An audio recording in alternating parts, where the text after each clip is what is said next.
So, Kingsley, last week you talked about due diligence when we're talking about buying a business.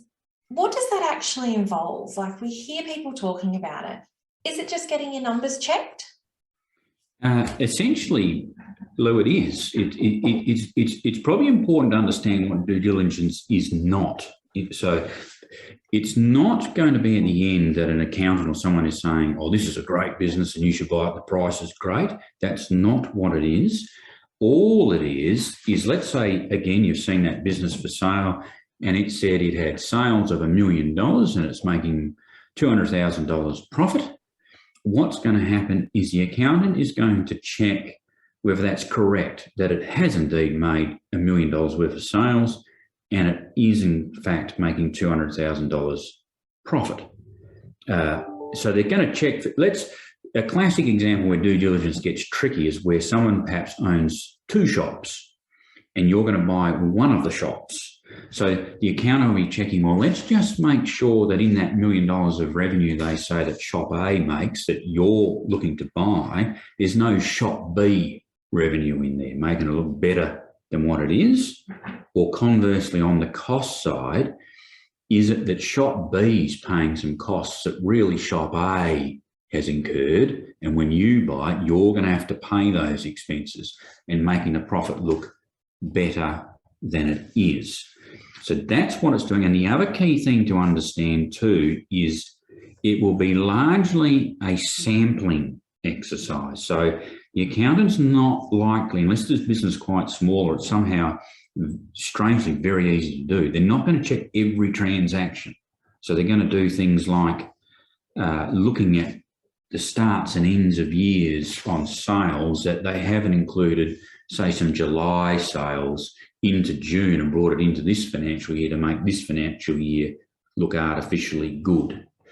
So they're looking for those sorts of things. So they'll analyse some transactions, not all. So it's not, they're not, if they come back and say, look, we haven't found anything wrong to say that it does not have sales of 100,000 and it has profits of 200.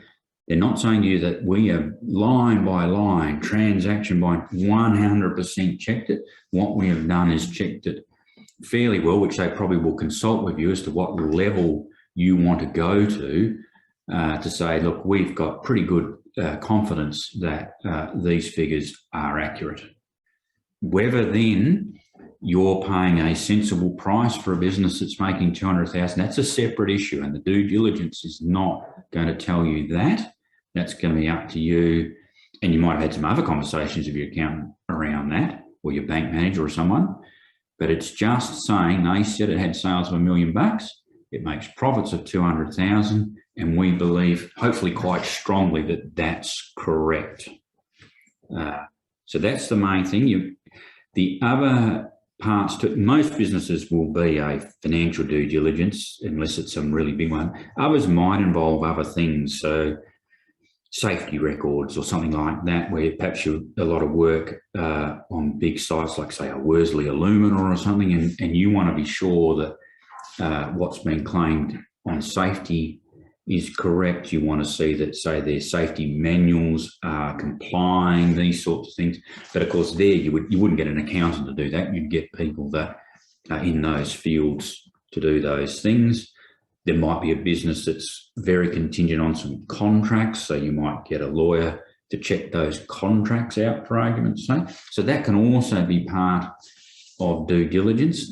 But again, you can see there, it's still going to be sort of, yes, we've checked those contracts, and yes, they say what they say they have said they do. They're still not going to come back and say, this is a fabulous business, you should buy it. That's not what due diligence is. It's just saying what they told you, we believe is truthful. That's what due diligence is. So you would usually normally do due diligence, that was a mouthful, after you've made the decision that you're interested and want to move forward. So you make the decision to buy a business and you're going through the process of verifying that what they say is correct before you actually hand over the money. Yeah, so the typical time frame sequence of events, I suppose, there, Lou, is as per our first video, you've looked at it, you've said, these figures make sense, worth making an offer. Typically, the offer will be made subject to due diligence and subject to finance, which we'll talk about shortly, possibly some other things, but almost always contracts for buying a business will have those two clauses in them. And so having put your offer in, the seller says, yes, I accept that offer, you're offering a price that I can live with. Now you have the right to go and do this due diligence.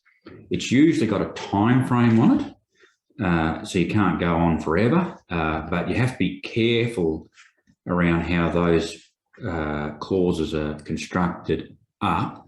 Don't let them put in clauses that sort of say, if you got to 2 weeks and you haven't sort of come back either a yay or nay, you have to do the contract, because it might be the due diligence got much harder for some reason than you thought.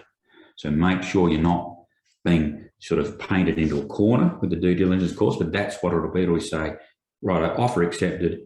Now I can get my accountant in to do the due diligence, possibly some of those other specialists. They will come back and say, hopefully, yes, due diligence, this is what we report back, due diligence has been satisfied.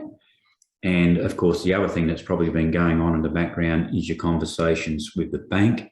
And one of the things they will definitely be looking to see is that due diligence was satisfied. It'd be almost impossible to get a loan where due diligence came back and it was failed. And you'd be an idiot probably to proceed anyway. All right, fantastic. So that is due diligence, guys. As Kingsley mentioned, we're going to talk about banks and finance next week. So make sure you tune in to hear more about buying a business and finances. Thank you, Kingsley.